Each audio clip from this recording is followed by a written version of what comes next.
So, nagawa pala ako ng salad ko, guys. Makikita nyo, mapapanood paano ko to ginawa. Tikman natin.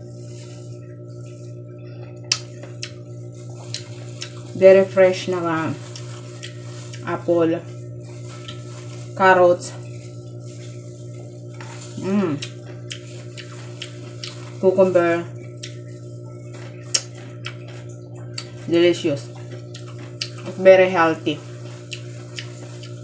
Dahil nga tapos na yung mga holiday season, kailangan natin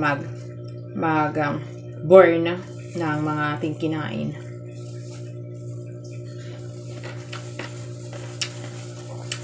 At saka celery.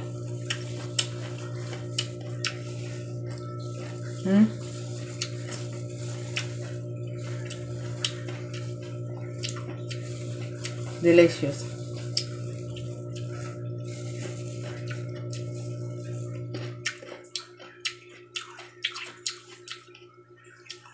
Thank you guys for watching. Please subscribe to my YouTube channel and follow my Facebook page.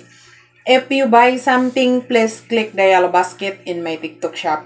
Subukan nyo tong recipe na to, guys. Is napaka-healthy nito at madali siyang gawin. Bye! Thank you!